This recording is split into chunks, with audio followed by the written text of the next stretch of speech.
నమస్తే, welcome to our channel. నేను మీ ప్రియాంకరావు. గవర్నర్కి కుచ్చు టోపీ పెట్టే ప్రయత్నం ఎవరు చేశారో తెలుసా? జగన్మోహన్ రెడ్డి గారు. ఆయన విజయనగరం రాజుల వంశీకులు. తరతరాలుగా వారికి కొన్ని కోట్ల రూపాయలు ఆస్తుంది. ప్రభుత్వానికి, ప్రజల కోసం వాళ్ళు ఎన్నో వేల ఎకరాల భూమిని దానం చేసిన చరిత్ర వాళ్ళది. వాళ్ళ దగ్గరికి వెళ్ళిన వరకు అన్నం పెట్టడం తప్ప లాక్కోవడం అనేది తెలియని వంశం. మరి అలాంటి వాళ్ళకి కుచ్చు టోపీ పెట్టి వాళ్ళ ఆస్తుల్లో లాక్కునే ప్రయత్నం జగన్మోహన్ రెడ్డి గారు చేశారు. ఇప్పుడు ఆ విషయంలోనే మోడీ గారు కూడా సీరియస్గా ఉన్నారట. మరి అసలు ఏం జరిగింది, ఎవరి గురించి మాట్లాడదాం, దీని మీద డిస్కస్ చేద్దాం. మనతో పాటు టీడీపీ సీనియర్ నేత కంచర్ల విజయభాస్కర్ గారు ఉన్నారు. ఆయన అడుగుదాం. నమస్కారం సార్. నమస్కారం అండి సార్. గోవా గవర్నర్ అశోక్ గజపతిరాజు గారు, ఈయన గురించి అందరికీ చాలా బాగా తెలుసు. అంటే మీరు కూడా ఎప్పటి నుండో పార్టీలో ఉన్నారు కాబట్టి పార్టీకి గానీ ప్రజలకు గానీ అవసరమైనప్పుడు ఆయన ఎప్పుడూ సేవలు చేస్తూనే ఉన్నారు.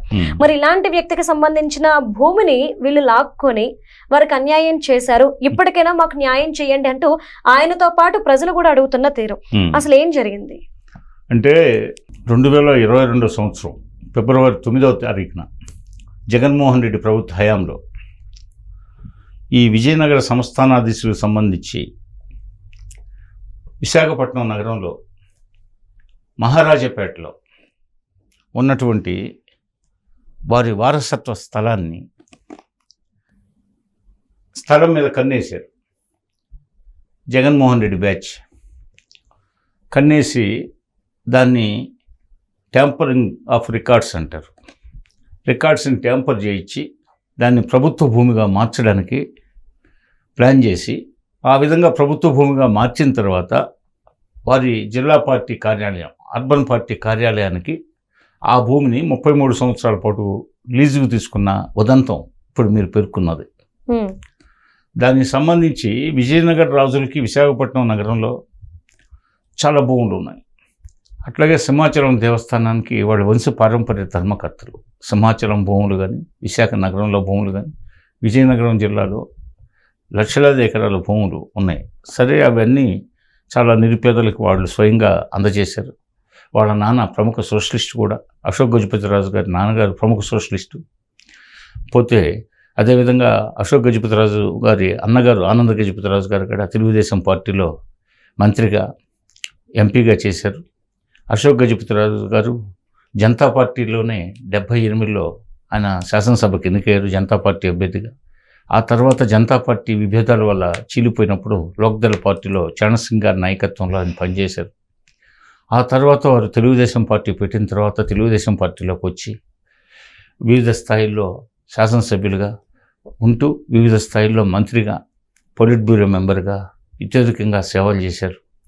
పోతే మచ్చలేని రాజకీయ నాయకుడిగా, ప్రజల మన్ననలు అందుకున్న నాయకుడు, గొప్ప పార్లమెంటేరియన్గా మన్ననలు అందుకున్న నాయకుడు, భూరి విరాళాలు ఇవ్వడంలో ముందుండే నాయకుడిగా పేరుగాంచిన కుటుంబీకుడు, ఉన్నత విద్యావంతుడిగా, అన్ని రకాలుగా వారిని అందరూ ప్రశంసిస్తారు.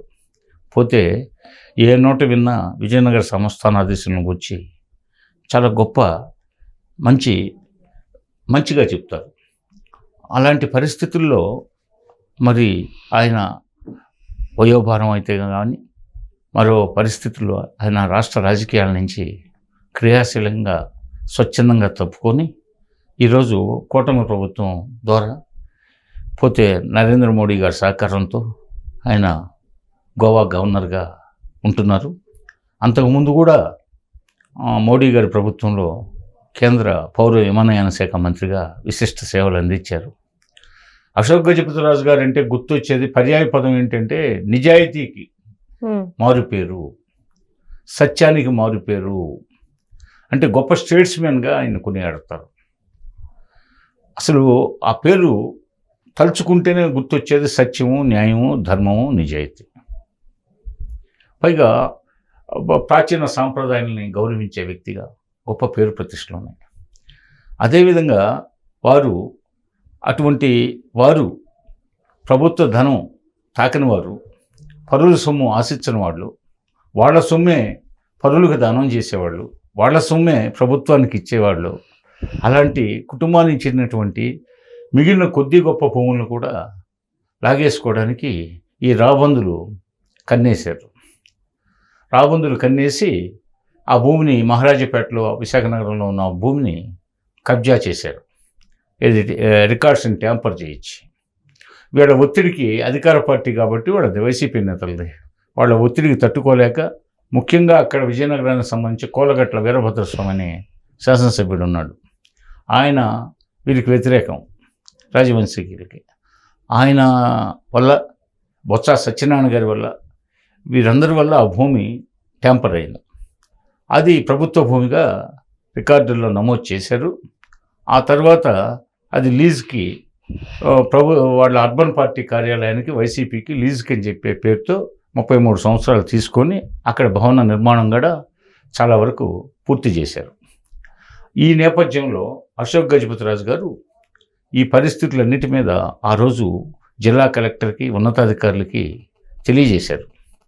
అయితే ఆనాటి ప్రభుత్వ పెద్దలు ఇబ్బంది పెడుతున్న దృష్ట్యా మేము ఏం చేయలేము ఈ విషయంలో, మీదేను భూమి, కానీ మేము ఇప్పుడున్న పరిస్థితులు ఏం చేయలేము అని చెప్పి వారికి తెలియజేశారు. ఈ పరిస్థితుల్లో ఇప్పుడు కూటమి ప్రభుత్వం అధికారంలోకి వచ్చిన ఈ 2 సంవత్సరాల కాలంలో అశోక్ గజపతిరాజు గారు తిరిగి ఉన్నతాధికారుల దృష్టికి తన భూమి విషయం ల్యాండ్ రెవెన్యూ కమిషనర్ గారికి, జిల్లా కలెక్టర్ గారికి, జాయింట్ కలెక్టర్ గారికి, ఆర్డీఓ, ఎంఆర్ఓలకు తెలియజేసి వెంటనే ఈ భూమిని తనకి స్వాధీనం చేయమని ఫిర్యాదు చేశారు. ఆ మేరకు అధికారులు భూమిని పరిశీలిస్తున్నారు. వారికి తెలుసు వీరిదే భూమిని, కానీ దానికోసం అరువులు చేసే మనిషి కాదు అశోక్ గజపతిరాజు గారు అని తెలుసు. కాబట్టి ఆ భూమిని తిరిగి త్వరలో అశోక్ గజపతిరాజు గారి సంస్థానానికి ఆ భూమి దక్కుతుంది. నిస్సందేహంగా ఆ భూమి వారిదే, ఆ భూమి వారికే చెందుతుంది. ఈ విషయాన్ని ప్రజలు గమనించాలి. అంటే జగన్మోహన్ రెడ్డి గారు ఎందుకు ఈ విధంగా వాళ్ళ ల్యాండ్ని లాక్కునే ప్రయత్నం చేశారు? అంటే గతంలో కూడా ఒక శంకుస్థాపన ఏదో గుడికి జరుగుతున్నప్పుడు కూడాను ఆయన అక్కడికి వెళ్ళనివ్వకుండా, కూర్చోడానికి కుర్చీ కూడా వేయకుండా బయటికి గెంటేసిన ఘటన అంతా చూసాము. కక్ష కట్టినట్టు చేశారా? అంటే సింహాచలం దేవస్థానం విషయంలో కూడా రాద్ధాంతాలు సృష్టించారు. అట్లాగే విజయనగరం జిల్లాలో రామతీర్థం అని ఉంది, ప్రఖ్యాత పుణ్యక్షేత్రం, సీతారాముల దేవాలయం. ఆ విగ్రహాలు తలగాడు నరికిచ్చారు కదా స్మగ్లర్స్ వాళ్ళు. దారి దోపిడీ దొంగలు కంటే, అంటే పెండారీలు దొంగలు మించినటువంటి కర్కోటక దొంగలు వాళ్ళు. పోతే స్మగ్లర్స్, విగ్రహాల దొంగలు ఉన్నారు వైసీపీలో, రక్తచందనం దొంగలు ఉన్నారు, నక్షత్ర తాబేళ్ల దొంగలు ఉన్నారు. పోతే అన్ని రకాలుగా నేర సామ్రాజ్యం అది, నేరస్తుల ముఠా అది. నేరాలు ఎన్ని రకాలు ఉంటాయో వాళ్ళకి తెలిసినంతగా ఈ భారతదేశంలో ఎవరికి తెలియదు. వాళ్ళు క్రిమినాలజీ చదివారు. వాళ్ళు నిద్ర లేస్తే రాత్రి పడుకునేదాకా వాళ్ళ ఆలోచన అంతా వివాదాస్పదం చేయడం విషయాలని, పోతే వాటిని కైవసం చేసుకోవడం, పోతే ఆ విధంగా లబ్ధి పొందడం, అడ్డొచ్చిన వాళ్ళని తొలగించుకోవడం, పోతే అడ్డొచ్చిన వాళ్ళ మీద అక్రమ కేసులు బనాయించడం, అడ్డొచ్చిన వాళ్ళని తలలు నరికేయడం, లేకపోతే కర్రలతో బాధించడం, లేకపోతే పోలీసులు లాఠీలతో కొట్టించడం, పోతే దుర్మార్గంగా వ్యవహరించడం, పోతే మొత్తం రాష్ట్రాన్ని జుంటి తేనీలాగా పీల్చు తాగారు. అదృష్టం కొద్దీ ప్రజలు మేలుకొని 5 సంవత్సరాల్లోనే మహాప్రభు నువ్వు ముఖ్యమంత్రి పదవి కాదు కదా, ప్రతిపక్ష నేతకు గడ పనికిరావు పో అని చెప్పేసి పులివెందుల్లో గెలిపించారు. ఆయనతో పాటు మరో కొద్దిమంది గెలిచారు. అంతా 11 మంది గెలిచారు. ఈసారి అవి కూడా పోగొట్టుకునే అవకాశం ఉంది.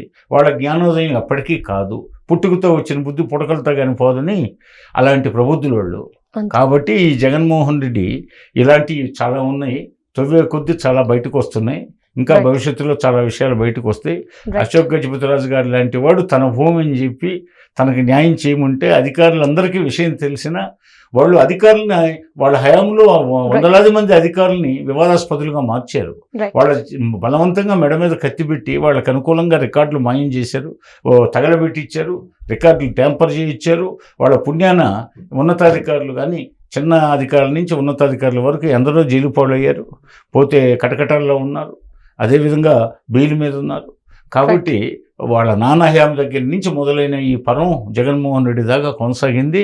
కాబట్టి అధికారులు కూడా తెలుసుకోవాలి, ప్రభుత్వ ఉద్యోగులు తెలుసుకోవాలి. ఈ జగన్మోహన్ రెడ్డి వాళ్ళ ఉన్నతాధికారులని, వాళ్ళ శాఖల్లో ఉన్న ఉన్నతాధికారులు కానీ, ఇతర గెజిటెడ్ ర్యాంక్ అధికారులు కానీ, పోతే ఇతర అధికారులు కానీ ఎందుకు జైలు పాలయ్యారు, ఎందుకు కటకటాల్లో ఉన్నారు, ఎందుకు బెయిల్ మీద ఉన్నారు, ఎందుకు ఈ కేసులు ఇరుక్కుంటున్నారు మా అధికారులు అని చెప్పి తెలుసుకోవాల్సిన ఆవశ్యకత ఉద్యోగ సంఘాల మీద కూడా ఉంది.